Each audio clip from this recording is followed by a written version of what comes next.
The book of Leviticus is not about legalism.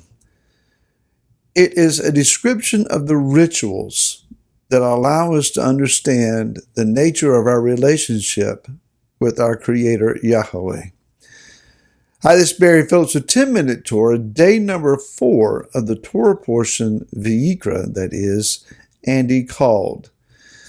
Today we're going to look at the first 3 of these 5 principal offerings. Tomorrow we'll pick up on the last 2. So today we're studying the Olah, the elevation offering, the Mincha, which is the grain offering, and the Shalomim, which is a thanksgiving offering. So let's begin by reading the opening verses pertaining to each of these. In Vayikra, Leviticus chapter number 1, a verse we read yesterday, verse 3, if its offering is an ascending offering or elevation offering, the word there is Olah, O-L-A-H, an Olah offering of the herd, let him bring a male, a perfect one. Let him bring it at the door of the tent of appointment for his acceptance before Yahweh. Chapter 2, verse 1. And when anyone brings a grain offering, a mincha, M-I-N-C-H-A,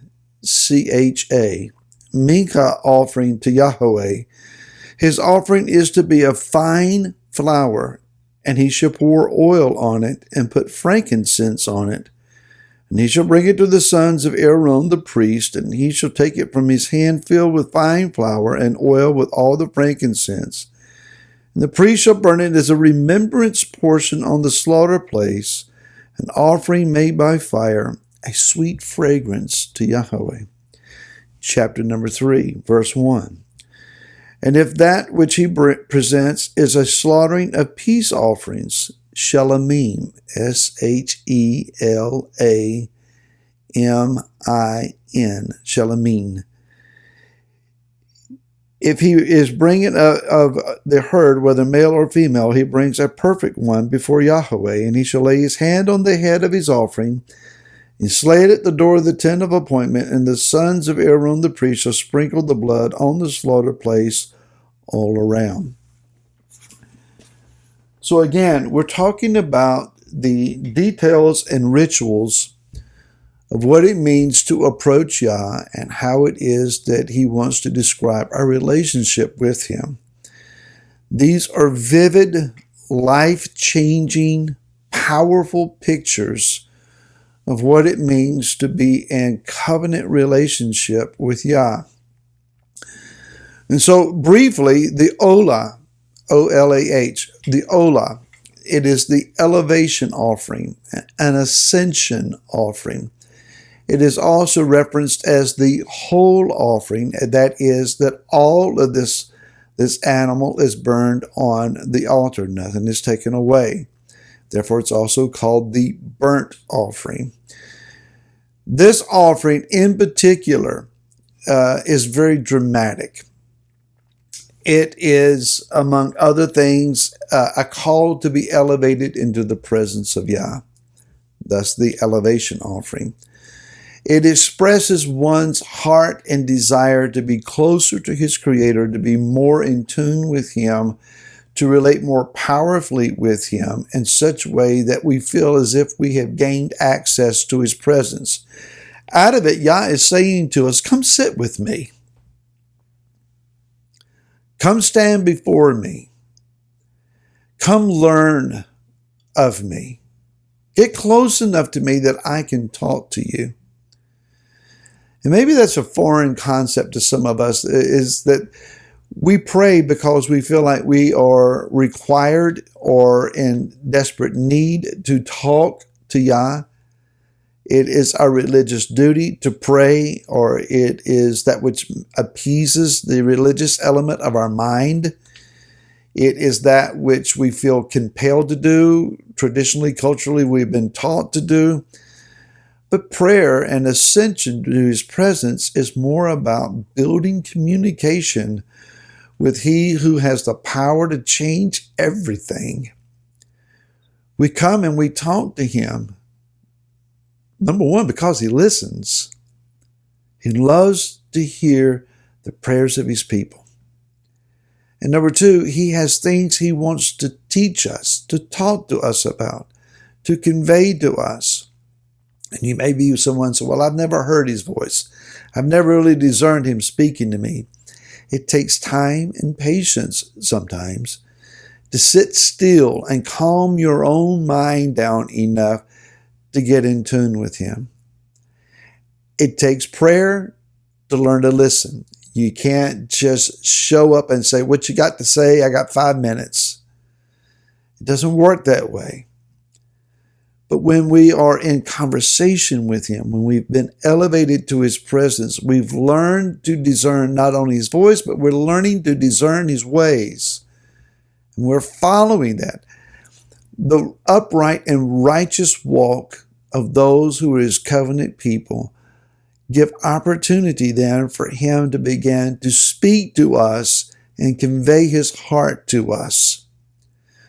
Discerning that. It may be just an understanding of what you need to do. You may actually begin to discern that he is speaking to me and I'm listening. I've had those occasions where I really sense I'm hearing this dialogue from him. I don't hear it here. I'm hearing it in here. And I have a conversation and I will pause. But Master, what about? And I'll ask questions and just wait on an answer. It takes time. It takes learning his voice. It takes presence. It takes patience. But it is so well worth the effort. Now, do I hear from him on a constant and everyday basis? Not necessarily. Some folks seem to convey the idea that they're in constant dialogue with him. Maybe not. But it's not about the frequency, but the impact. Are you listening to what he is saying to you? The Mincha offering. The Mincha is that which is grain. And immediately I'm taken to the parable of the sower.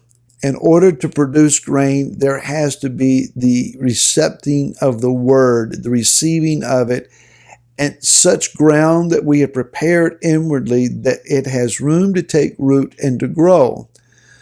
But also in the harvesting of this grain, remember the parable how Yeshua says that a man sowed good seed in his field and the adversary came and sowed bad seed.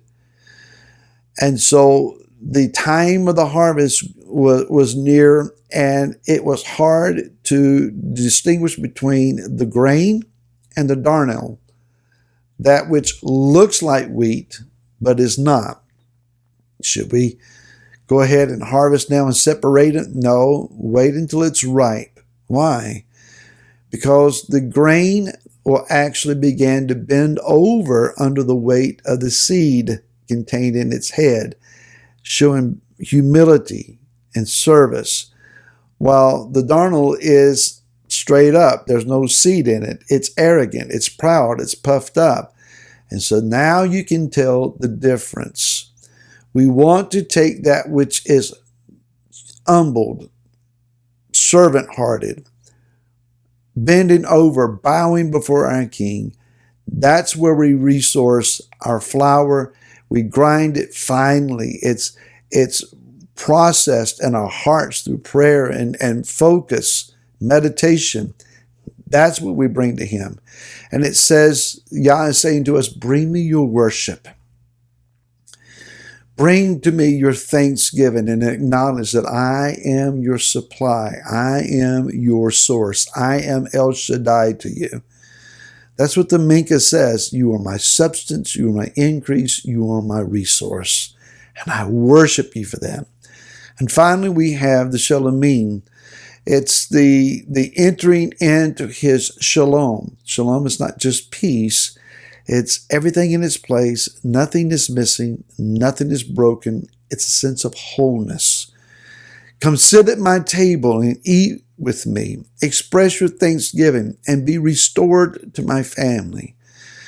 The Shalomim is about relationship and worship and adoration and intimacy.